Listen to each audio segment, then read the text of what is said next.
Entonces, de nuevo, buenos días, buenas tardes a todos. Gracias por estar acá en el Pensando lo Vincular. Para quienes se acercan por primera vez a una de nuestras actividades científicas, estamos en la Asociación de Psicología y Psicoterapia de Grupo.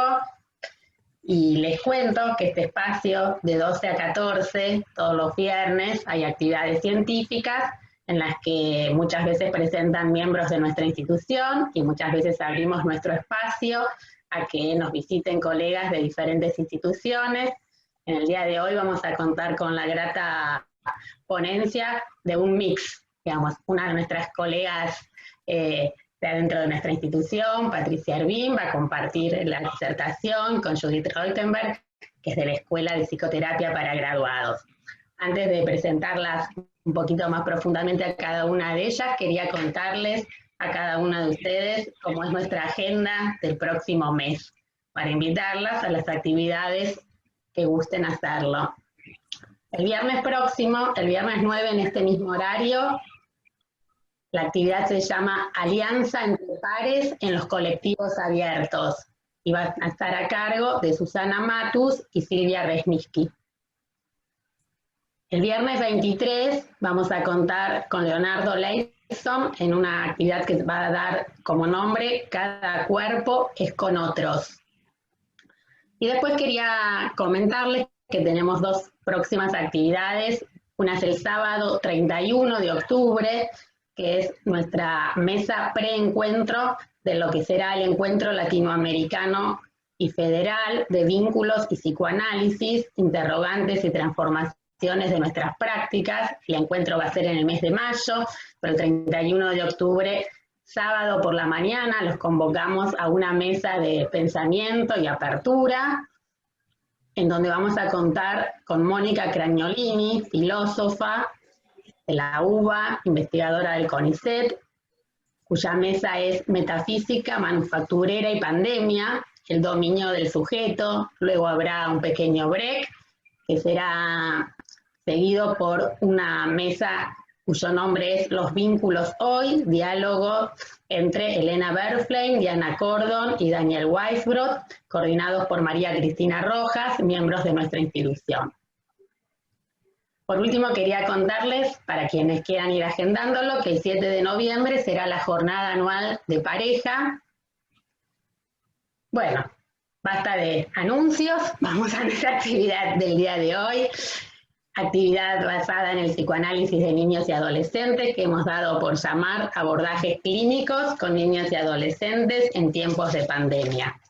Como les comenté hace un ratito, primero vamos a escuchar la ponencia de Patricia Ervin, psicóloga, psicopedagoga, psicoanalista vincular y de la niñez y adolescencia, miembro, docente y supervisora de la PPG, coordinadora del curso Actualizaciones en Psicoanálisis de Niños, Niñas y Adolescentes, ex docente de la carrera de especialización en Psicoanálisis de Niños, Niñas y Adolescentes de la UCES, participó en jornadas y congresos sobre la temática y es coautora del libro Alianza entre Pares en preparación. Luego de su ponencia vamos a escuchar, le damos la bienvenida nuevamente a nuestra institución, a Judith Reutenberg, psicóloga, psicoanalista de niños, adolescentes, adultos, vínculo padres-hijos, supervisora, miembro de la Asociación Escuela de Psicoterapia para Graduados y miembro del área de niñez y adolescencia de dicha institución, miembro del Consejo Directivo de la Red de Apego Internacional, miembro de APSA, capítulo Mujeres y Salud Mental, dirige cursos a distancia, colaboradora de los libros Autista, Artista y Perspectivas del Desarrollo Psíquico, el enfoque de Daniel Stern, de mayo del 2020. Bueno, para quienes ya conocen la dinámica, la idea es que los interrogantes, los comentarios que quieran hacer los vayan haciendo por el chat. Luego de las ponencias daremos lugar a que, en la medida de lo posible, iré recogiendo todos los comentarios del chat. Así que, adelante Patricia. Bueno, ¿se escucha bien? ¿Sí, no?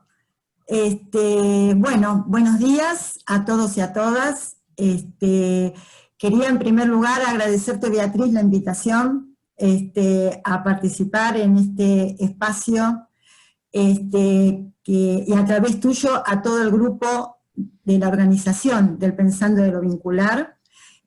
Un espacio que es muy rico en nuestra institución, muy especial desde hace muchos años, y participar en este momento para hacer un intercambio con Judith, ¿no? Que es muy grato, Judith, participar con vos, y pensar juntos, bueno, cómo estamos transitando la experiencia en el trabajo con niños en tiempos de pandemia. Recién en el backstage estábamos comentando con Judith y con Bea que, bueno, estamos transitando esta experiencia. Entonces, la idea es, en este espacio que fue creado para eso, que sea un espacio de, bueno, de abrir preguntas, interrogantes, intercambios, y bueno, yo traje, les voy a contar primero mi línea teórica, en donde estuve, a partir de lo cual pienso mi práctica clínica, y dos viñetas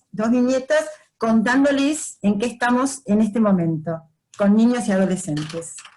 Bueno, la vida cotidiana, leo el texto para poder contarles en el tiempo que tengo lo máximo que he podido pensar. La vida cotidiana que cada uno de nosotros y nosotras transcurrimos está construida a partir de muchos momentos, de muchos haceres, de rituales que suceden casi de un modo impensado, hasta el punto quizás de suponer que siempre tendría que suceder así, del modo como lo hemos deseado, planificado y previsto. La pandemia del coronavirus nos ha mostrado que intempestivamente se desvanecen esas certezas que tan útiles y necesarias resultan para cada persona, para cada familia, enfrentar aquello que constituye lo cotidiano. Es decir, nos vemos compelidos a convivir con situaciones que no imaginábamos. En un primer momento, el quédate en casa, el aislamiento social preventivo y obligatorio, nos exigió un esfuerzo de adaptación de tal magnitud que rápidamente se erigió en el centro de nuestras vidas. Pero a medida que transcurrían los días, iba quedando visibilizado que quedarse en casa no era una alternativa, sino la única opción frente a lo que cada vez menos se podía negar, que es la enfermedad y la posibilidad de muerte. A medida que transcurren los meses y pasado el periodo inicial, algunos niños, niñas y adolescentes ponían de manifiesto los muy diversos modos cómo estas circunstancias los iba afectando. A muy escasos días del comienzo de clases, la escuela se cierra. Ese lugar irreemplazable para ellos, el lugar donde el encuentro con el grupo de pares le da garantías de que la separación con la mamá y el papá es posible. Y para muchos otros niños y niñas, el lugar donde se los cuida y alimenta. Aunque nadie es inmune a esta contingencia, según como sean las condiciones socioeconómicas, vinculares y emocionales del conjunto familiar, atendiendo a las diferencias que se dan en cada una de las regiones que cada uno habita, será también el amplio abanico de alternativas y recursos para transitarla, preservar y satisfacer las necesidades autoconservativas y emocionales de niños, niñas y adolescentes. La diversidad de infancias y las vicisitudes que las mismas atraviesan en tanto condiciones de vida son múltiples.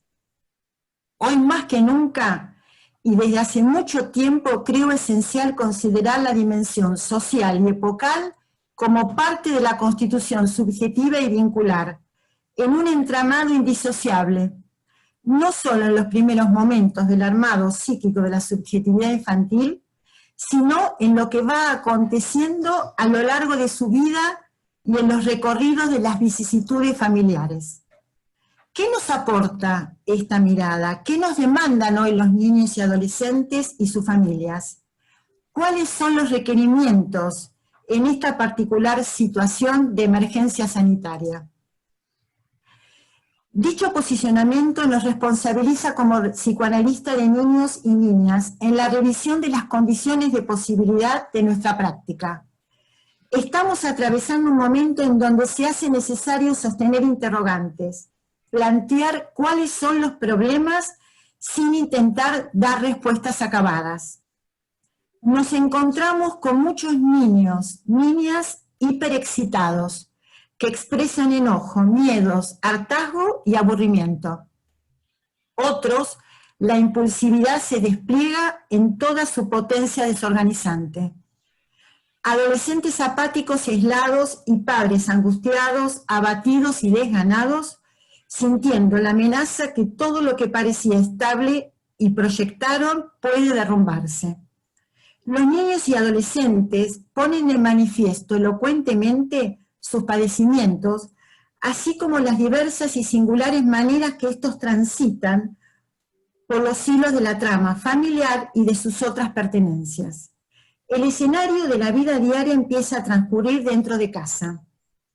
Un escenario donde confluyen el cuidado de los hijos, la continuidad de la escolaridad, lo cual exige otras conexiones de conectividad y de acompañamiento parental. La higiene de la casa y la jornada laboral de algunos padres. El llamado home office, para otros significa la reducción o caída del trabajo. En simultaneidad considero ineludible incluir como parte del ganado el clima social puesto de manifiesto en estos días con una fuerte intensidad hostil, en sintonía con aspectos poco solidarios, individualistas y hasta desubjetivantes por momentos, propios también de nuestra época. El otro, en tanto a veces se convierte en un ajeno, queda invisibilizado y muchas veces aniquilado como semejante. Con o sin pandemia, el lazo social está resquebrajado. Frente a este estado de situación, una perspectiva convergente con lógicas múltiples, diversas y simultáneas me permite posicionarme por fuera de lo binario, de modo que ni las afectaciones que sufren algunos niños, niñas y adolescentes, ni las configuraciones vinculares a las que pertenecen tienen en sí misma un lugar hegemónico de determinación patológica. Sostengo así el camino de una práctica clínica en situación, en el caso por caso, sin naturalizar y banalizar el sufrimiento, desmintiéndolo, pero ni tampoco patologizarlo. Si bien nos encontramos frente a un hecho inédito y disruptivo, en algunas situaciones abre a cuestiones impensadas, permitiendo la emergencia de funcionamientos que no estaban antes y en otros potencian funcionamientos previos. Es decir, puede llevar a metabolizaciones o devenires traumáticos. Sus efectos se podrán ver más adelante y mientras tanto nuestro lugar es habilitar la puesta en juego de recursos que posibilite el armado de representaciones, es decir, poner palabra a aquello que quede desligado y desmentido. Los conceptos que hasta aquí fui delineando constituyen la caja de herramientas, concepto de Foucault, que dan soporte teórico indisociable con mi práctica clínica. Para muchos niños y niñas, especialmente los más pequeños y con patología que indica algún tipo de trastorno cuyo caudal simbólico es incipiente o precario, la situación de confinamiento significa que el mundo deja de existir.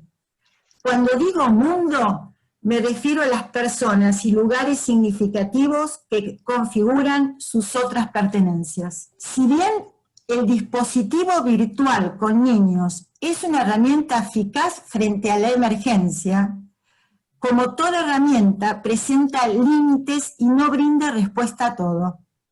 Me pregunto si, cuando nos encontramos con el niño o niña en la pantalla, ¿no habría un plus de adaptación por parte de ellos frente a la imposibilidad que los cuerpos entren en contacto. Es decir, algunos niños intentan adaptarse, otros no. En estos momentos somos para los niños y ellos para nosotros imágenes y voz en movimientos, y muchos niños necesitan la presencia real, cercana, para ser contenido y sostenidos. Y solo así la palabra tiene efecto de sentido. Y esto trazaría una diferencia entre los niños que tienen más posibilidades de trabajar con la conectividad y los que no. Subrayo entonces lo muy diferente que es la situación clínica cuando la presencia es real. La sesión transcurre entre ritmos, voces, sonidos, movimientos y miradas que se entraman y acompañan la palabra, forman parte de los juegos y dibujos. Así es como se va configurando una escena que habilita el encuentro entre el niño y el analista.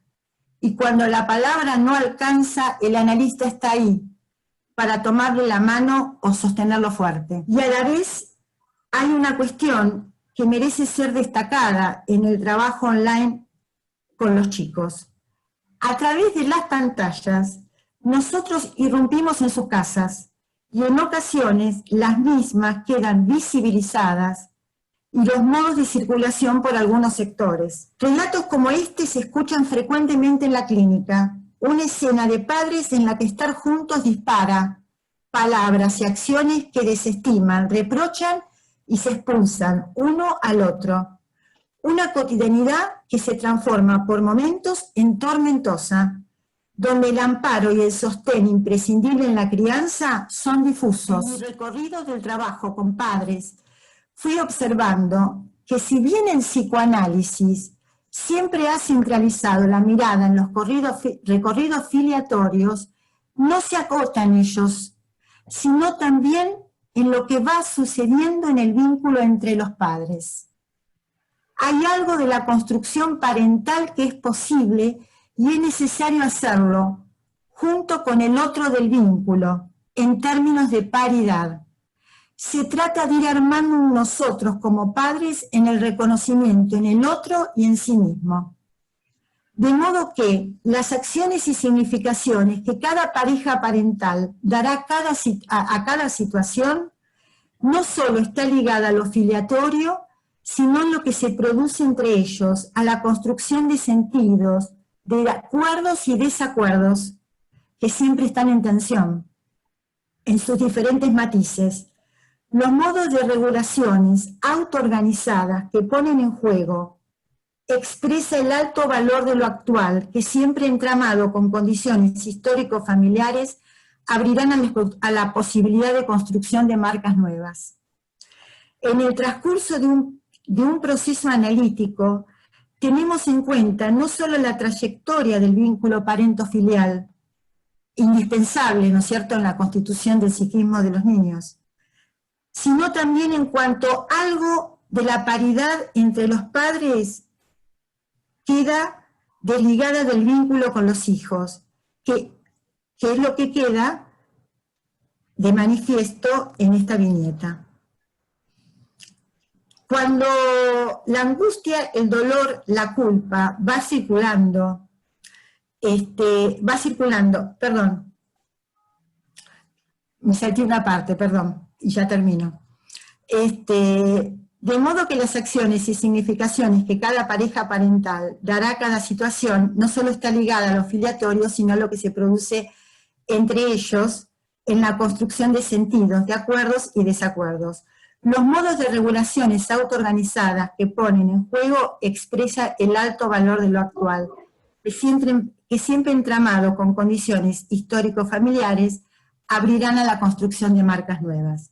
En el transcurso de un proceso analítico tenemos en cuenta no solo la trayectoria del vínculo parento-filial, sino cuando algo de la paridad entre los padres queda desligada del vínculo con los hijos, que es lo que queda de manifiesto en esta viñeta.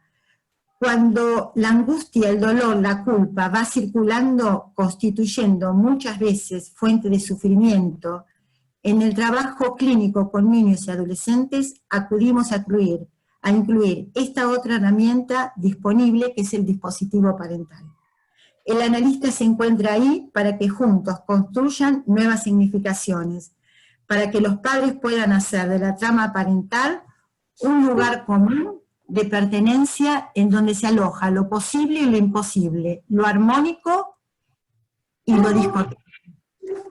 Bueno, hasta aquí. Bueno. Seguiremos en los intercambios. Muchas gracias, Patricia. Muy clara exposición. Bueno, escuchamos a Judith. Bueno, muchas gracias Beatriz, te agradezco a vos y a la Asociación Argentina de Psicología y Psicoterapia de Grupos por esta invitación para compartir con colegas este transcurrir de nuestros abordajes clínicos y adolescentes en estos tiempos de pandemia. Entonces, bueno, yo también voy a leer porque creo que es extenso, cualquier cosa, después podemos seguir hablando, pero tengo temor de dispersarme si empiezo a comentarlo verbalmente, espontáneamente. Así que no va a ser tan espontáneo, es algo pensado. Pensado con preguntas, muchas preguntas. ¿Cómo nos cambia un mundo que cambia por la inserción de una amenaza colectiva? Los hábitos de un hacer sistemático, con determinados modelos, hoy quiebran en una inestabilidad constante. Hoy se quiebran. Y si bien la asistencia clínica siempre nos generó cierto suspenso ante el encuentro con otro o con otros, nuestras experiencias previas y teorías nos sirven habitualmente de soporte y de confianza en nuestra habilidad con el instrumento clínico. Es la experiencia del encuentro con la que nos informa sobre ese otro, sobre esos otros que nos consultan. La irrupción del virus, y con él la inermidad, y los límites de nuestros cuerpos en riesgo, exigen nuevas formas de cuidado. Lo cotidiano se torna inesperado, las noticias, la información que circula en los medios nos hacen cabalgar en constante incertidumbre. Hay marchas y contramarchas. La realidad física impone un cambio brusco. Un virus letal nos amenaza y no contamos con defensas suficientes ni adecuadas. Las noticias oficiales nos indican guardarnos en nuestros hogares y comienza la cuarentena. Se cierran las fronteras y hay familias que se dispersan. Los analistas quedamos como todos los demás en general, un poco descolocados. Primero, en algunos casos suspendemos los turnos, después empezamos a esperar novedades. No sabemos ir al consultorio, si desconocer las recomendaciones. Esperamos, pero los pacientes llaman. Los adultos quieren asistencia, aunque sea por teléfono, y rápidamente debemos adecuarnos y retomar el trabajo. Ofrecemos el videochat, que muchos aceptan y comienzan, y otros ya venían trabajando de ese modo, al menos en mi caso. Por distancia física, ¿no es cierto? Bueno, otros deciden esperar. Comenzamos a trabajar con el modo remoto como un abordaje posible. Un primer cambio es que el cuerpo propio del de los otros pasa a transformarse en objeto de aprehensión por ser potencial transmisor de la gripe desconocida y aparentemente letal. Por lo tanto, la proximidad física se torna peligrosa. Los cuerpos pueden volverse contra nosotros mismos y contra otros. Los pacientes de otro tiempo retornaron pidiendo nuevamente terapia para afrontar lo que les sucedía en este extraño año. Cambiamos el enfoque en términos de sentimientos y malestares, y no tanto de patologías como nos sugieren Alicia Stolkiner y también la doctora Silvia Ventolila, que comenzó en abril dándonos conferencias acerca de las cuestiones de estas disrupciones en tiempos de pandemia mundial. En lo personal me resistía a atender a niños en pantalla. No lo creía posible, pero llegaron consultas y pedidos de atención y decidí zambullirme y probar. Pensaba que estas son familiares para ellos, es su medio para conectarse con los juegos interactivos. Aunque no es lo mismo tener un intercambio personal con otro a través de una pantalla de una videollamada. Pensé, entonces esta será una nueva experiencia para ambos. Como diría Giorgio Agamben, un nuevo ejercicio entre lo inteligible y lo sensible, entre lo corpóreo e incorpóreo, renovando recursos con otra cualidad de experiencia. Con la percepción táctil presente, pero de otro modo, tocamos teclas o mouse y el encuentro se produce con otras características. La cámara nos permite vernos. A veces me incomoda no tener un registro visual preciso. Ya incorporé los lentes, que normalmente no eran necesarios para mí en presencia física. El volumen de la voz también puede distorsionarse, y si la red tiene variaciones de conexión, se nos entrecorta. Quizás sean algunas estas de las fuentes de cansancio por el esfuerzo en sostener la comunicación. En nuestro encuadre, con variables de algún modo controladas según el método psicoanalítico aprendido, se ven modificadas en especial con los chicos. Nuestro pensar y actuar dentro de nuestros espacios profesionales, que contienen en general al paciente y a nosotros como analistas, entraron en conmoción. Con los niños y niñas nuestros cuerpos se mueven, se involucran, también como decía Patricia, ¿no? Se acercan, se rozan las mejillas, estrechamos las manos, se alejan. A los chicos los acompañamos muchas veces con un gesto en el hombro, en las cabecitas, con un abrazo. Hay un espacio compartido con colores, con olores, con miradas y gestos sutiles, y cierta luz que entra al ambiente, que hace ese encuentro particular según la hora del día. Esto me evoca añoranza. Todos los juguetes con el otro, tocar los juguetes con el otro, dibujar y mirar con, nos exige en Internet encontrar otras formas de intercambio y de acercamiento. Debemos resignificar los modos de contención, recrear de algún modo esta nueva forma de contención. Al inicio de la cuarentena, el guardarse en casa revistió cierto espíritu entusiasta, más maníaco, la novedad, jugar, aprovisionarse, estar en familia, recrear momentos de encuentros variados. Ahora, luego de casi 200 días, esta larga cuarentena va trocando la novedad en agotamiento, en las familias que piden ayuda para recobrar su equilibrio transitando este cambio disruptivo. Tomé de Moti Ben-Yakar el concepto de lo disruptivo, que me parecía muy oportuno para pensar esto, y que por supuesto que no son ideas para nada concluyentes, es solo una oportunidad de pensar con. Todo evento, dice así, todo evento tiene la capacidad potencial de irrumpir en personas, instituciones y comunidades. Si ese potencial se realiza, se altera en estas un estado existente de equilibrio u homeostasis, y se producen distintos tipos de reacciones. En ese caso, se tratará de un evento fáctico disruptivo, donde la cualidad de disruptivo corresponde exclusivamente al evento o a la situación capaz de provocar una discontinuidad o una distorsión en el modo humano de elaborar. Hasta ahí la cita. El virus continúa rondando y acechándonos. Todos sabemos de algún conocido o familiar que enfrentó o enfrenta el COVID-19 con variadas suertes. En muchos chicos y adultos se incrementaron las ansiedades persecutorias con la amenaza que representa el mundo externo. El virus aparece como un ser maligno que invade de miedos en los sueños, en los terrores nocturnos y diurnos, lo que lleva a elegir evitar salir afuera.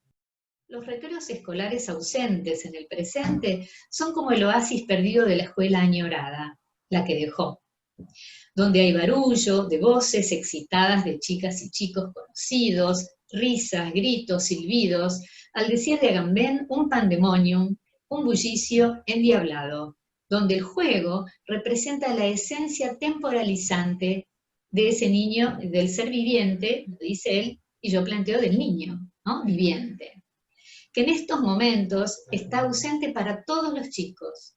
También las casas de las familias con chicos están bastante más silenciosas. ¿Cómo es significar el recreo?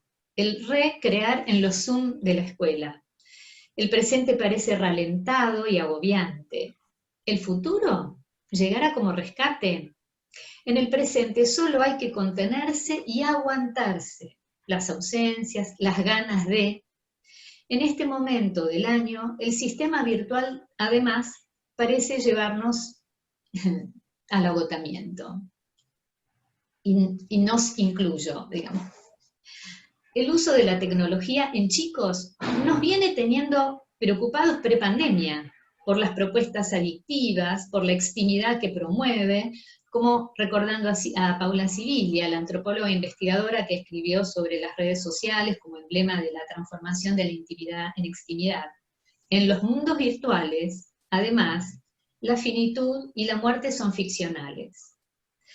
Como psicoanalistas nos desafía la mirada atenta de estos juegos, de las apps, de YouTube, de Snapchat, Instagram, TikTok, y al decir de Viñar, donde la realidad se vive como simulacro. Se despliegan mundos ficcionales donde la apoyatura material de una verdad es provisoria y tenue, y es difícil darle un lugar que enlace al campo simbólico.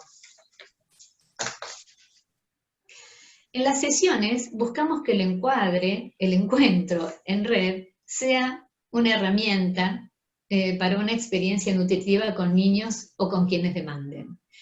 Y es interesante mi lapsus porque en realidad este encuentro en red en este momento es parte de nuestro encuadre de trabajo. Lo novedoso son las formas de adaptación, más o menos atravesadas por los permisos del superyo del psicoterapeuta, donde los encuadres se alteran de modo más rápido que habitualmente en presencia. Estar disponible al encuentro con. Tratamos de establecer un modelo flexible. La privacidad se ve interceptada por terceros y se reconstruye, como puede suceder también en sesiones presenciales. Pero cada proceso individual, evidentemente lo pensamos para y con cada paciente, con cada situación, también familiar. Como si fuera un menú a la carta de lo posible. Buscamos poder recrear el intercambio para atender las angustias y acompañar a nuestros pacientes. Ahora bien, lo que no cambia, por un lado, es registrar cómo se desarrolla el vínculo psicoterapéutico, cómo se desarrollan los cambios que promueve y observar cuándo se producen. Tampoco pensar sobre la angustia y el malestar en la clínica, es lo que siempre nos convoca, ¿no? En las variadas formas en las que los pacientes nos comunican su padecer. Hay un malestar, un sofoco para el adolescente que busca salir al encuentro de los otros pares. En el adolescente verse lindo, feo, atractivo, rechazado, es crucial en su autoestima, es un punto clave en esta etapa de la vida. Como una realidad casi externa a la psiquis, pero importante de explorar e interrogar, ya que muchas veces es enigmática para el propio sujeto, y esto nos lo dirá Viñar. Bueno, ahí vamos acercándonos hacia el final.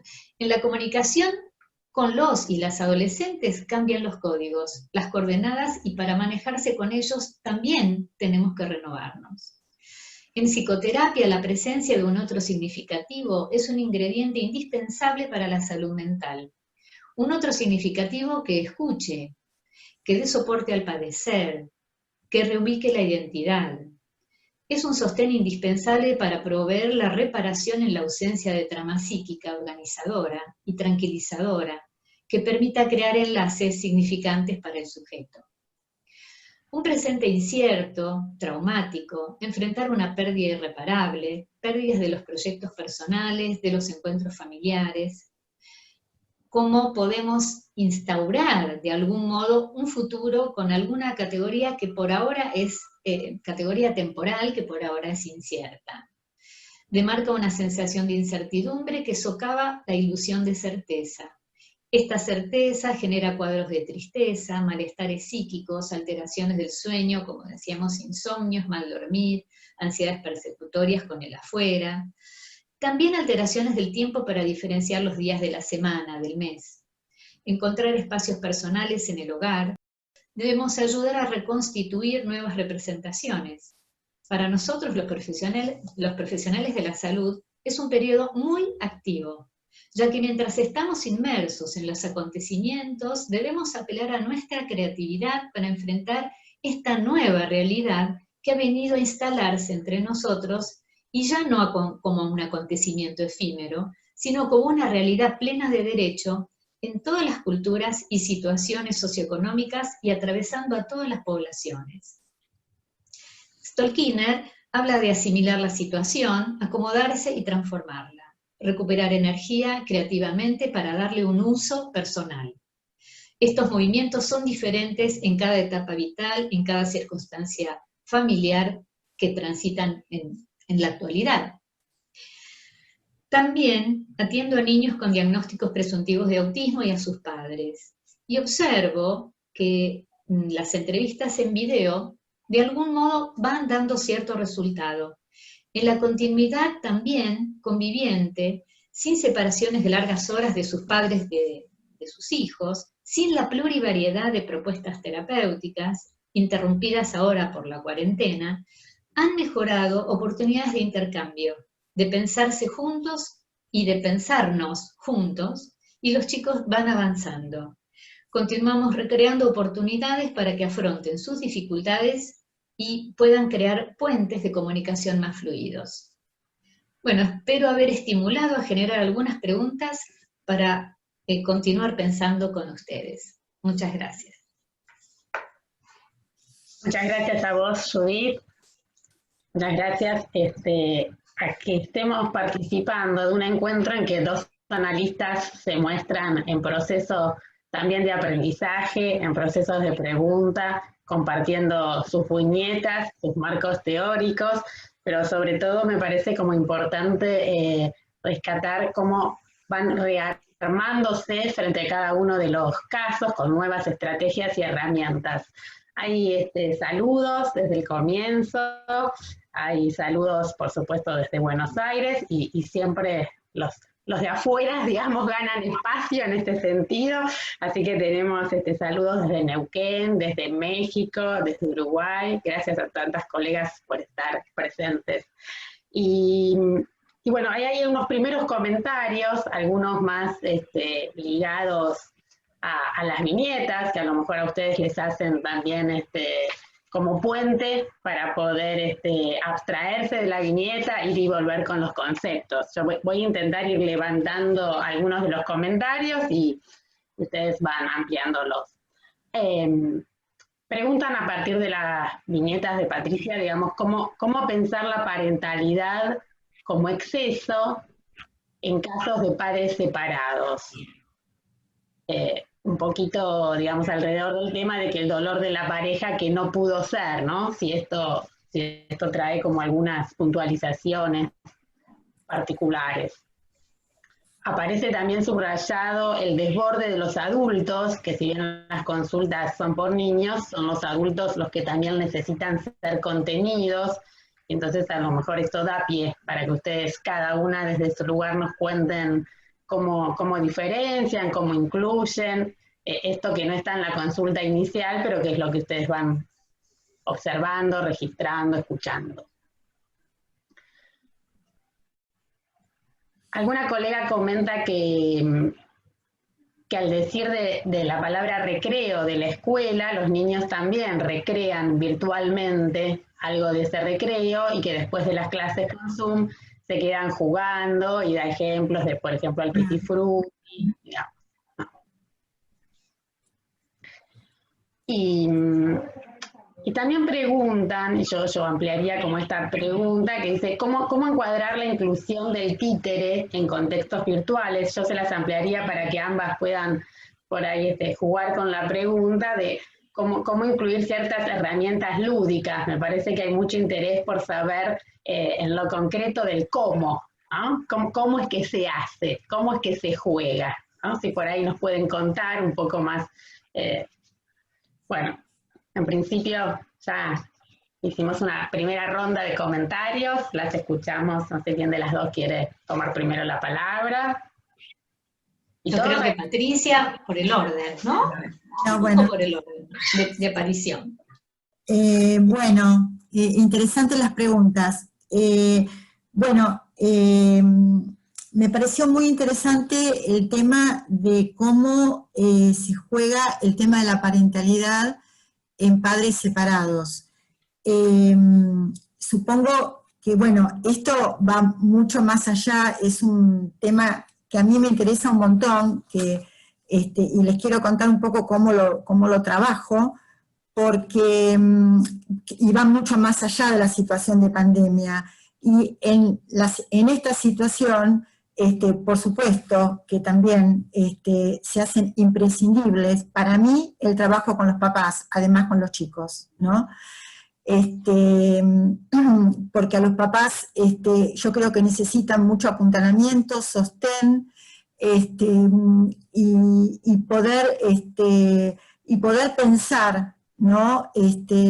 Los recursos que tienen, cómo ponerlos en marcha, porque muchas veces tienen recursos que por la situación de angustia quedan coagulados, y en lugar de usarlos y que tengan que ver con la posibilidad de vincularse y de estar mejor, se transforman en situaciones que son muchas veces muy traumáticas. De desborde, de aislamiento, de desbordes, de reproches, realmente se arman, y llegado en muchas situaciones que uno ve en el consultorio, que a mí me preocupa mucho, es cuando derivan en situaciones de violencia, que está ocurriendo y mucho, ¿no? Entonces, frente a esto, en los padres que están separados, para ir puntualmente a responder, yo estoy trabajando, cuando me consultan por un niño, lo que trabajo es, trabajo en dispositivos parentales, porque creo que los padres tienen que hacer construcciones más allá de la consulta que hacen por el niño, los síntomas de los niños por los cuales consultan, o los trastornos.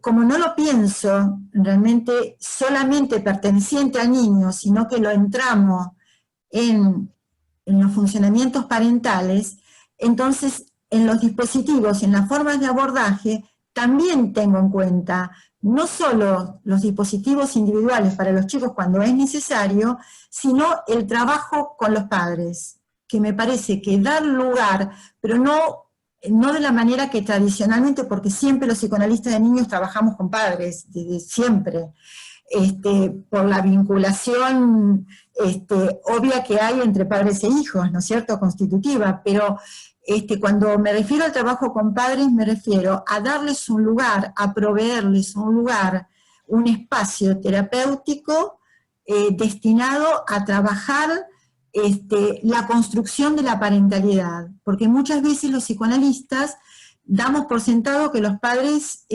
bueno, cuando llegan a la consulta, tienen construida su parentalidad y saben cuáles son las funciones, pero en realidad muchos realmente necesitan construirla, bueno, las formas de filiar a los hijos, ¿no?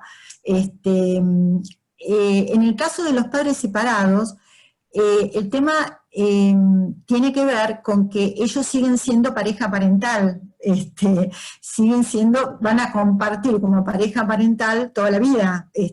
Lo que se rompe es la relación de pareja, pero no la pareja parental. Entonces, creo que tienen que construir nuevas formas de vincularse.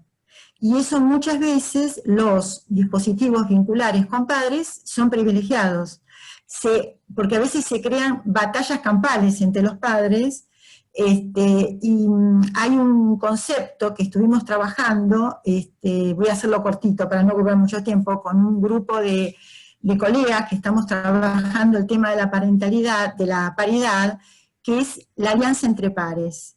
Y yo en realidad lo pensé muchísimo para pensar la parentalidad, ¿no? La posibilidad de construir entre los padres alianzas, que lo que trabajamos en alianzas potenciadoras, que muchas veces los padres arman alianzas, pero que justamente van a la destrucción del vínculo y no potencian el vínculo. Entonces me parece que ahí es nuestro trabajo y nuestra intervención, poder armar alianzas, no para armar acuerdos, porque siempre están en tensión los desacuerdos, los acuerdos, el odio que muchas veces se produce, los afectos de tristeza, odio, peleas, no para concluir en algo, pero sí para mantenerlos en tensión y que sea un vínculo que vaya a la producción y no a la destrucción. Bueno, te doy la palabra a vos, a Judith, para... Bueno, gracias. Bueno, yo creo que, claro, que todo lo que refiere a este esquema de trabajo con los padres, en general trasciende este momento de pandemia. Yo quiero meterme más en esta cuestión con la pandemia porque claramente me parece que además, históricamente, no sé si en el psicoanálisis de niños no se había favorecido esta idea del trabajo con los padres. En general se circunscribía más a la atención del niño, y bueno, Arminda Verasturi, que es la que introduce el psicoanálisis de niños en Argentina, ella con su trabajo con niños empieza a ver efectivamente que si no trabaja con los padres hay ciertas cosas que no van a evolucionar, ¿no? Pero yo volvería porque en todo caso lo que tenga que ver con padres, lo trabajo bastante más en este momento con los abordajes donde tomo a estos chiquitos con dificultades de comunicación que tienen estos diagnósticos de autismo. Ahora, me parece que por ahí iría más a las preguntas que me hicieron personales, ¿no?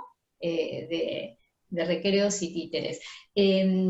Yo, en principio, para cerrar esto de los padres, me parece que sí es muy necesario construir qué es una función parental.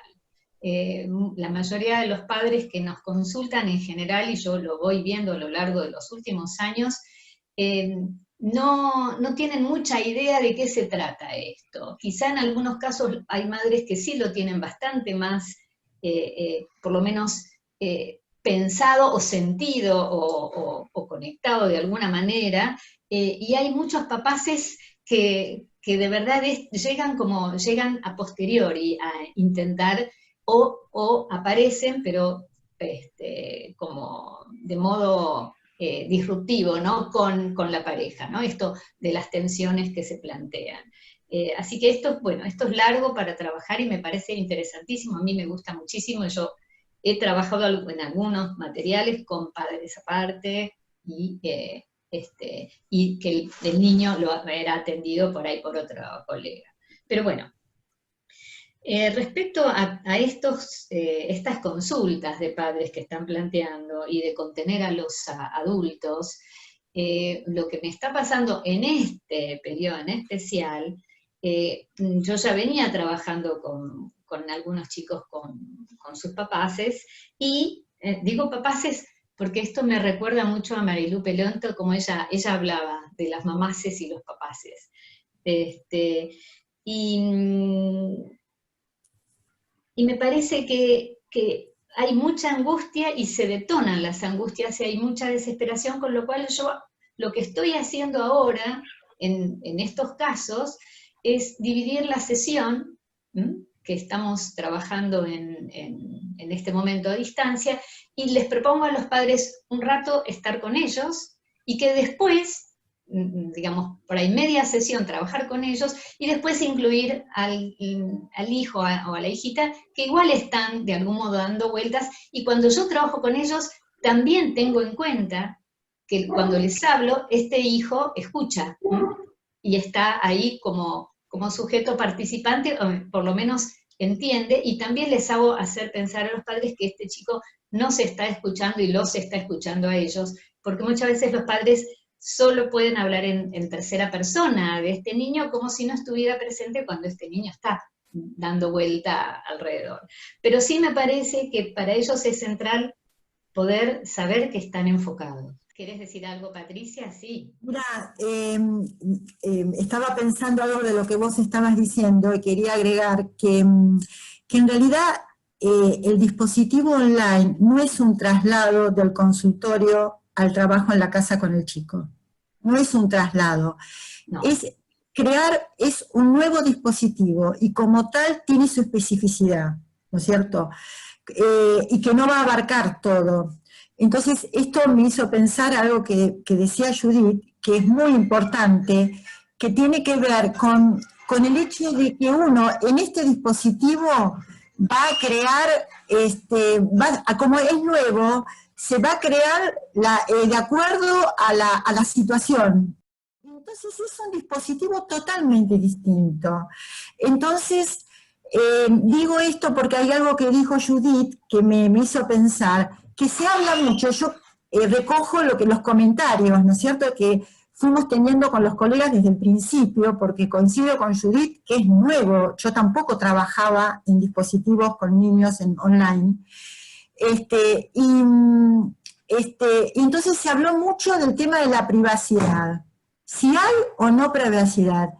A mí me parece que es algo que tenemos que trabajar, porque no es que hay privacidad o no hay privacidad, hay otras formas de configurarse la escena clínica, es otro escenario clínico, entonces creo que no tiene que ver con privacidad o no privacidad, me parece que ahí quedamos en un atrapamiento binario, ¿no es cierto? Claro. Me parece que se arma otra escena y en esa otra escena está el niño, la mamá, la familia o no. También esto es paradojal, porque también tiene sus beneficios. Yo no lo elijo, no elijo el trabajo online para chicos. Esto es en función de la emergencia. Pero también, paradojalmente, tiene sus propios beneficios, porque uno puede tomar lo que se produce en la casa y tomarlo y trabajarlo, lo cual me parece que tiene una riqueza muy importante. Es una gran oportunidad, desde ya. Totalmente, totalmente. Por eso me parece, cuando insistía yo en la cuestión de pensar y de recrear, creo que tenemos que, en función de esto y de que parece que no viene a solucionarse esto con rapidez, como esto que decíamos, bueno, vino para instalarse un largo tiempo, vamos a tener que empezar a crear nuevas representaciones nosotros como analistas y teorizar acerca de esto. Por lo tanto, es verdad que toda esta nueva esfera de trabajo también nos obliga a crear. Me parece que la función nuestra también es una función de algún modo de terceridad y de reordenamiento, ¿no? Si nos solicitan... Aprovecho, Judith, lo de la terceridad, y las interrumpo un poquito. Sí, ya son a 1:20. Sí, nos vamos copando, nos vamos entusiasmando. Por supuesto que ya fuimos aprendiendo que no todo va a entrar, que las colegas que van escribiendo comentarios, nuevas preguntas, aprovecho para decir, bueno, en el 2021 seguiremos en la pantalla, así que a lo mejor seguimos más adelante dando vueltas y teorizando sobre estas mismas experiencias, pero sí me gustaría por ahí leer algunos de los comentarios, algunas de las nuevas preguntas que están compartiendo para poder dar otra vuelta entre ustedes dos antes de finalizar. Igual Beatriz, si se puede grabar el chat, después, bueno, lo vamos leyendo y vamos por ahí escribiendo, contestando, si se pueden, a posteriori. Sí, claro. Bueno, hay comentarios del estilo de ¿qué opinan ustedes? Hay mucho pedido de opinión, ¿sí? Por ahí, por todo esto novedoso que es para todos el trabajo en pandemia con niños y adolescentes. ¿Qué opinan del rol de los padres que hacen de maestros? Sí. Después, voy a leer una serie, si les parece bien, una serie larga de comentarios, preguntas, para que cada una pueda elegir tal vez alguno de los temas y darle una vueltita más en su pensamiento y compartirlo. ¿Han observado disrupciones en el modo de elaborar? ¿Cuáles son esas disrupciones? ¿Cuáles son? ¿Y qué modelos producen? Por ahí tiene muchas aspiraciones este comentario, ¿no? ¿Cuáles son los modelos que producen estas nuevas disrupciones? Después hay algunos colegas que retoman el tema del trastorno del sueño en los adolescentes. Hay comentarios acerca de la preocupación que generan estos trastornos en los analistas. Si ustedes quisieran, alguna de las dos, retomar alguno de estos puntos. Bueno, como siempre es muy rico el intercambio que por chat se va dando, y por supuesto que en la medida que yo traje el tema de lo del títere como una de las herramientas, fueron apareciendo distintos tipos de herramientas que los diferentes colegas también aprenden y comparten con sus pacientes, como podría ser el compartir las pantallas en Zoom, usar pizarras, utilizar 2 dispositivos para poder mostrar la actividad de un dispositivo al otro. Otro comentario está más en relación al tema de la angustia respecto de la enfermedad y la muerte en la pandemia, si pudieran ampliar un poquito más. Bueno, creo que ya retomé muchos temas diversos, quedan un montón de otros, pero les daría por ahí unos minutitos breves a cada una para poder después levantar los últimos, si es factible, comentarios, ¿sí? Bueno, ¿querés empezar, Judith? Sí, yo me quedé con la deuda de las herramientas lúdicas, ¿no? Igual el dispositivo de las 2 pantallas creo que lo puso Silvana, ¿no? Silvana Mielny. Eso no me queda tan claro. Cuando yo intenté abrir en 2 cuestiones simultáneas, se me acoplaba el sonido, hay temas técnicos ahí que resolver, con lo cual yo prefiero utilizar un solo dispositivo por vez, porque incluso también empieza a fallar un poco la red. Entonces, bueno, tenemos que ser técnicos, tenemos que ser psicólogos, tenemos que pensar, crear nuevas representaciones. La aspiración de esto de los modelos que producen, los nuevos modelos en las disrupciones, yo creo que esto es algo que no tenemos, yo no tengo una respuesta acabada de ninguna manera. Lo traemos justamente porque esto es algo sobre lo que vamos a tener que hacer grupos de trabajo para seguir pensando y qué podemos construir a partir de esto, y habrá que repensar cómo reubicar esto y cómo ayudar a los padres a reubicar y reorientar la apertura o no apertura a los usos de los instrumentos electrónicos. En respecto de la herramienta lúdica, yo lo tomo con modo espontáneo, pero digamos, por supuesto que en este sentido, así como en el consultorio uno no tiene una posición activa de tomar las iniciativas, en la pantalla estamos como generando una posición analítica bastante más activa, con una propuesta. Claramente cuando empezamos a hablar con los chicos de lo que los angustia y los deprime, o lo que los asusta, esto de algún modo empieza a cobrar una cuestión de mayor naturalidad, ¿no? Bueno, recordame, Beatriz, cuál era el otro tema, y te dejo, Patricia, o habla vos, Patri, no sé, como quieras vos.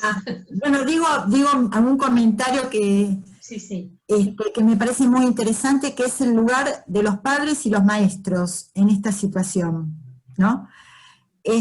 Bueno, primero que es una situación que no es natural que los chicos no vayan a la escuela y que la escuela se traslade de alguna manera, entre comillas, a la casa. Ya no es natural eso. Entonces eso tiene efectos, eso produce efectos. A mí me parece que los efectos que va a producir, lo que se va a producir ahí, entre el padre, la escuela y el chico, va a tener que ver no solo con el padre, ni con el chico, sino en el entramado entre los tres. ¿Por qué? Porque nos encontramos con escuelas que tienen en cuenta y han construido y han trabajado en reuniones con escuelas. Las escuelas han trabajado entre los docentes cómo iban a transitar todo este tiempo. Entonces, trabajar esto tiene que ver con que la escuela no es solamente una transmisora de conocimientos, sino que también tiene otras funciones la escuela en relación a la socialización, al intercambio, al contacto con el chico, a otras herramientas que tiene que poner en marcha para, bueno, para llevar adelante una de sus funciones, que es el aprendizaje. Entonces, y hay escuelas que con ideales muy distintos, justamente lo que quisieron era cumplimentar programas del año, había que cursar todo un año en casa. Entonces, esto sí me parece que tiene efectos muy traumatizantes en algunas casas, porque los padres empezaron a hacerse cargo de lo que los chicos solos no podían hacer, porque una cosa es el chico acompañado por la maestra en la escuela aprendiendo, y otra cosa es que el chico esté en casa tratando de subir la tarea, que eran cantidades, porque había que cumplimentar un programa. Entonces todo esto va a tener efectos distintos, y va a estar entramado con padres que esto naturalmente lo toman como una situación, y dicen, con esto no puedo, y hablan con los maestros. Yo tuve intervenciones con padres que, bueno, hay que pedir una reunión con el colegio, explicar, decir las dificultades, y decir cómo es el escenario familiar, ¿no es cierto? Que, bueno, en cada casa hay una situación distinta, no es lo mismo un padre trabajando online todo el día y una mamá que puede estar un poco más al lado del chico. Bueno, y también se entraman con padres con exigencias muy grandes con los chicos. Entonces, esta situación fue una situación muy complicada para el chico, con padres muy exigentes, porque justamente se creaba un clima no propicio, justamente, para que el chico transitara la escolaridad online como pudiera transitarla. Entonces, ahí yo creo que nuestro lugar y nuestras intervenciones fueron muy importantes. Por lo menos yo trabajé un montón con casi todos los chicos, pero por diferentes circunstancias, esta temática. Los padres no se pueden hacer cargo. Una cosa es, a ver, yo marco una diferencia, que lo relataba en el texto. Una cosa es acompañar al chico, que me parece que era necesario acompañar, y otra cosa es, junto con el chico, tratar de llegar a cumplimentar todo lo que exige el colegio. Me parece que eso no es beneficioso. Bueno, a ver, ¿qué otra pregunta? Bueno, preguntaban sobre el trastorno en el sueño, pregunta que insiste en los adolescentes. Siguen agradeciendo y mucho la transmisión clara de las experiencias. Subrayaría de este intercambio y de esta mesa el agradecimiento de las colegas por el cómo trabajan, ¿no? Y entonces la mayor cantidad de los aportes de este último ratito, las preguntas se van dirigiendo mucho al cómo. Cómo van pensando en abordar los problemas del sueño en los adolescentes. Hay muchos comentarios que hacen referencia al tema de la intimidad, de la falta de intimidad, digamos, tanto hay en niños como en adolescentes. Abriría por ahí, hay un comentario que lo enuncio a lo mejor para que nos quede a todos pendientes, ¿no? Pero que tiene que ver con la angustia frente a la muerte y a la enfermedad en este momento, potenciada por la existencia del virus. Bueno, no quiero ser pesada, pero nos van quedando unos 15 minutos de trabajo. Es una realidad difícil de afrontar para todos, ¿no es cierto? No solo para nuestros pacientes, porque se nos va achicando los círculos de contagio, ¿no? Pero una cosa que me quedó pendiente, que algunos decían que en los recreos, yo charlaba con la psicopedagoga de la escuela, que la escuela tenía una grilla tan complicada en horarios para usar los encuentros en los grados, que las maestras incorporaban unos minutitos previos al inicio de de la clase para el intercambio espontáneo, pero que se quedaran después jugando, como alguna colega sugería, de jugar al ahorcado, jugar al tutti frutti. Eso no era, yo le propuse algo así a la psicopedagoga y me dijo que eso era imposible, dada la grilla y la dimensión de exigencia que la escuela tenía por la cantidad de grados, la cantidad de alumnos, digamos, no, eso podría darse en alguna escuela con muy pocos chicos y que tenga mucha disponibilidad de la red mucho tiempo, porque si además la red es de la escuela, una vez que se termina la actividad, se cierra, ¿no? Si el maestro, el docente no está, o no hay alguien que esté regulando ese horario, esto no es posible.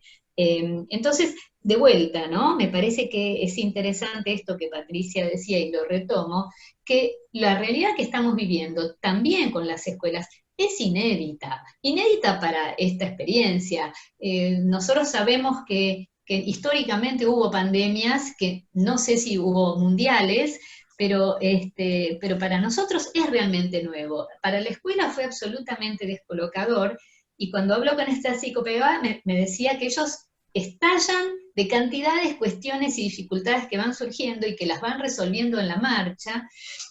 Y me parece que mi experiencia más con padres docentes, entre comillas, como algunos se preguntaban, es más a través de pacientes adultas. Yo tengo pacientes adultas jóvenes con chicos. Entonces mis pacientes vienen, ellas sí traen, mirá Judith, me pasa esto con este hijo, bueno, porque los padres no son realmente, y si fueran maestros tampoco están en función de ser maestros de sus hijos, aunque sea esa su profesión. Bueno, me parece que esto es para seguir, es para seguir. Quería comentar algo. Yo estaba pensando, cuando preguntaban sobre la intimidad, pensaba lo siguiente, a ver, yo creo que esta pandemia no llegó en cualquier momento ni en cualquier época. Llega en una época en donde los ideales parentales cambiaron respecto a otros momentos, a otras épocas. Entonces, en este momento, con los cambios de los lugares de la mujer, con ideales muy distintos que tienen hombres y mujeres respecto a sus profesiones, al desarrollo, sí, al desarrollo profesional, por ejemplo, y laboral. Entonces la parentalidad no está en el centro de la vida de muchas mujeres y de muchos hombres. En otras épocas esto era sancionado como fallas parentales. En este momento yo lo entiendo como que hombres y mujeres, como parte de su proyecto de vida, tienen la parentalidad, pero tienen otros, y forma parte de los desarrollos subjetivos de la época actual. No es sinónimo de patología parental. Entonces, ¿qué pasa? La pandemia puso sobre el tapete qué hacen los padres 24 horas con los chicos, cuando no estaban acostumbrados a esto. Entonces, esto tuvo efectos. Efectos que no necesariamente son efectos patológicos, pero sí efectos que traen en muchas familias muchas disfunciones. ¿Por qué? Porque no saben qué hacer con los pibes. Están muchas horas, entonces hay madres que yo escucho, es muy intensa, fulanita, es muy intensa. ¿Qué quiere decir que es muy intensa? Cuando yo empiezo a pensar, ¿qué quiere decir con intensa? Es que, claro, está con la madre más horas de lo que estaba toda su vida, es decir, nunca estuvo tantas horas con su mamá como el resto de su vida, de la vida anterior de la chica. Entonces, demandan más, quieren estar. Entonces, esto produce determinados efectos, y ahí tenemos que intervenir, ¿no es cierto? Entonces, creo que estar con un chico muchas horas, hay padres, bueno, que no tienen los recursos para hacerlo, ¿se entiende? Entonces, tampoco hay que tenerlos. Me parece que hay que intervenir un poco en esa línea en donde los padres puedan ir inventando una nueva cotidianidad con los chicos, que no es necesario estar todo el tiempo con los chicos satisfaciendo lo que los chicos necesitan, sino crea mucha culpa a los padres. Creo que en esto, armar, no solamente espacios de intimidad, yo creo que también lo pondría en términos de tiempos de intimidad, ¿no es cierto? Que hay momentos de estar con los chicos, hay momentos de tratar que los chicos, alternarse el padre con la madre, también, esta cosa de que yo hablaba antes, de la dimensión de paridad entre los padres, ¿viste? Alternarse, reconocer cuando el otro puede o cuando no puede, y no entrar en una situación de reproche, ¿no es cierto? Armar una nueva organización, y esto tiene que ver con reconocer las diferencias, con reconocer al otro, reconocer las necesidades del otro. Por eso, el tema de la parentalidad, la parentalidad en pandemia, yo lo ubicaría en relación al vínculo con los hijos y al vínculo entre los padres también, porque los padres también tienen que ir armando entre ellos una forma de estar juntos y juntos con los chicos que va a ser muy particular y muy nueva, y no necesariamente hay que estar todo el tiempo atendiendo al chico, ¿no? Eso por un lado. Las situaciones de intimidad es muy interesante porque dentro del proceso, nosotros tenemos Judith, no sé qué pensar, pero tenemos el beneficio de estar en pensando en el mes de octubre. Si hubiésemos estado pensando en el mes de abril, hubiese sido... No podría hablar de lo que estamos hablando ahora, porque tuvimos el beneficio de todos estos meses. Quizás todo lo que voy a dejar pendiente para el próximo Pensando del 2021. Ni se los quiero enumerar. Pero acá un minuto la demanda, la interdisciplina, la adaptación, cómo filiar, digamos, han abierto muchísimas puntas. La seguimos escuchando unos minutos más, pero... Yo quería aclarar algo. El tema de la intimidad también, pero el tema de la intimidad siempre es a construir, no es en pandemia solamente. Es una dimensión de la constitución subjetiva entre padres e hijos, es parte de una de las dimensiones también de lo que constituye familia, y es a construir, no viene dado, y no depende solo ni de los hijos ni de los padres, sino del entramado familiar.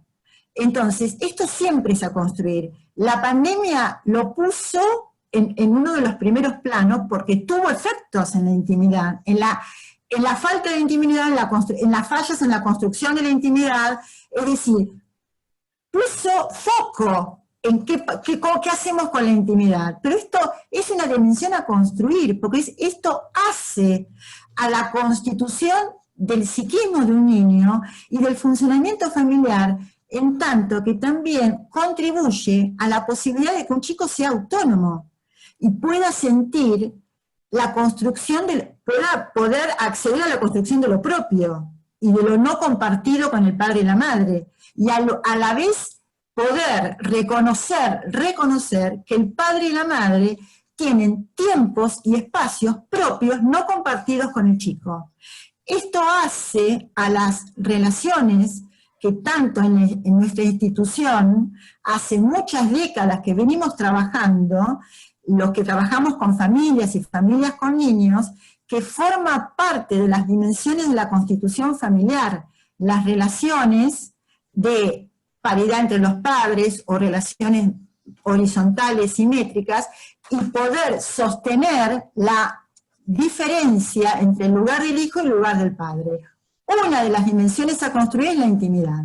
Me parece interesante, Patricia, lo que contás, pero cuando se habla de violencia de los chicos a los padres, me parece que este es un tema importantísimo para pensarlo y retrabajarlo, porque justamente yo leía por una clase que tengo que dar, estaba trabajando sobre el material de Annie Cordier, donde ella plantea que ella retoma a las observaciones que hacen los observadores de bebés, como Daniel Stam, en donde dice que en una secuencia de filmación, esta idea de estas reacciones circulares, de estas circularidades, ¿no? Como plantea la circularidad Pierre Olagnier,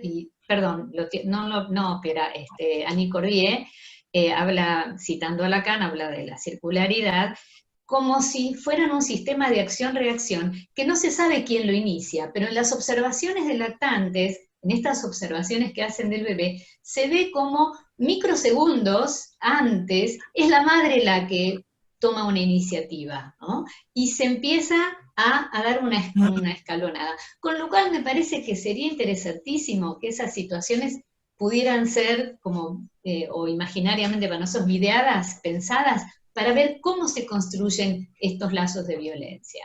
Ahora, yo creo que es fundamental para los hijos poder diferenciarse y poder tener y empezar a crear una interioridad, ¿no? Y para esto es para que estamos trabajando y apostamos los analistas de niños, y me parece que justamente esta cuestión de poder diferenciarnos y poder, porque el chico no siempre tampoco quiere estar, y muchas veces ni quiere estar todo el tiempo con los padres tampoco, pero las condiciones de dependencia y de prematuración hacen que el chico no pueda decir, bueno, me voy un rato y vuelvo, ¿no es cierto? Con lo cual nosotros tenemos que poder ver cómo ayudamos a los padres a construir, como en el caso de esta paciente, que al final los padres empezaron a hacer lazo de a uno, entonces no pueden hacer encuentros de niños, pero de pronto pueden un sábado, una vez por semana, pueden hacer un encuentro con uno o con otro, y que los chicas también tengan ese espacio en donde jueguen ellos, donde no haya este recreo. Las voy a interrumpir desprolijamente porque para que podamos seguir pensando, les cuento que el Zoom se sigue abriendo en 5 minutos para nuevos espacios en institución, con lo que estoy urgida. Espera, un segundito. Estoy urgida como de ir cerrando. Nos encanta el entusiasmo que le fueron imprimiendo a cada uno de las viñetas y de los temas que fueron pudiendo abordar en vivo y en directo a partir de lo que ustedes trajeron escrito y cómo fueron espontáneamente contándonos de la cocina, de la clínica de ustedes. Sí les voy a dar 1 minuto a cada una para cerrar, pero quiero retomar un par de cosas que en el chat se fueron escribiendo, que tienen que ver con si esta charla va a estar grabada, si va a estar en YouTube o no. Les quiero contar a todos, por algunas respuestas que se dieron, que quedamos tanto con Patricia como con Judith. Esta charla fue grabada, pero vamos a revisar entre nosotras tres si la vamos a poner o no en YouTube, un poco en función de la intimidad de las viñetas. Y quiero a ustedes dos agradecerles muchísimo y que sepan que la gente está pidiendo ya, por si llegaron 10 minutos tarde o se tuvieron que ir 10 minutos antes, que quieren volver a escucharlas, así que van a seguirlo pensando, digamos, si la podemos subir o no, porque hay muchísimos pedidos, como nunca, de que nuestra charla esté en YouTube. Les voy a dar como si fuera una panelista en la tele, ¿vieron? 60 segundos a cada una para poder cerrar con lo último que quieran decir antes de que todos las podamos aplaudir y despedir, ¿sí? Yo solo, perdón, me quedó pendiente algo y lo digo ahora como parte del cierre. Agradezco muchísimo la oportunidad, pero sobre todo respecto de lo que hacían consultas sobre el insomnio, ¿no? Y los trastornos de sueño, esto tiene mucho que ver justamente con toda esta situación nueva de encierro, que hace que sea difícil para todos ventilarse y ventilarnos y volver a encontrar el biorritmo para poder marcar la diferenciación. Pero con los adolescentes en especial, me parece que hablando de privacidad y de intimidad, es la oportunidad que ellos tienen, en todo caso, a las 2 de la mañana, cuando toda la familia duerme, de tener un espacio privado y propio dentro de la casa, ¿no es cierto?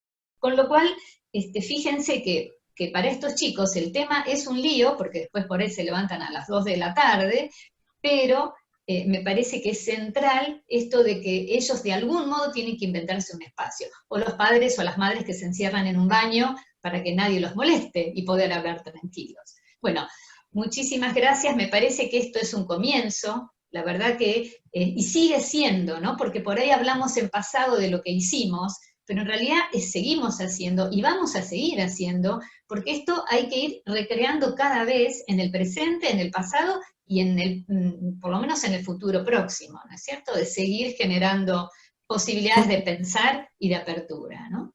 Bueno, y solo breve, que los padres muchas veces consultan, yo tengo muchas consultas que se resuelven en 2 o 3 entrevistas porque piden algo puntual, y después por ahí vuelven a reconsultar, ¿no? Chicas, nos van a sacar del aire.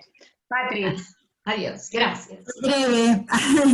Bueno, primero agradecer a todos las intervenciones, el participar, realmente me llevo preguntas y cosas para pensar, y me parece que estos espacios, en que uno ahora lo hace online, pero yo siempre apuesto a las redes entre los psicoanalistas, entre las diferentes disciplinas, porque me parece que varias cabezas pensando, intercambiando experienciando en esta tarea que es tan artesanal y del día a día, es fundamental, es fundamental. Quiero, bueno, agradecerte otra vez vos, Bea, y a Judith, compartir este espacio me encantó, la verdad que fue muy rico. Y por último decir que estaba pensando que nosotros hicimos hincapié por ahí en las afectaciones, en las dificultades, pero también hay experiencias en familias en donde se descubrieron estando juntos, se produjeron cosas diferentes y lo que se armó de diferente manera son lazos amorosos. También formó parte de las posibilidades, ¿no es cierto? Y que, bueno, este tipo de situaciones que son tan críticas y a veces traumáticas, también abre la posibilidad de nuevo funcionamiento y de marcas nuevas. Entonces me parece que también tenemos que ponerlo dentro, ¿no?, de las situaciones que se están dando también, ¿no? Y que uno, por suerte, porque no todo es, no todo deviene traumático, no todo deviene traumático. Bueno, seguiremos, gracias, no ocupo más, se va a cerrar el Zoom. Muchas gracias.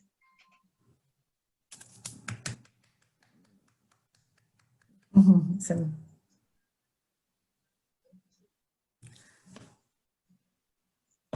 Gracias a todos por estar. Sí.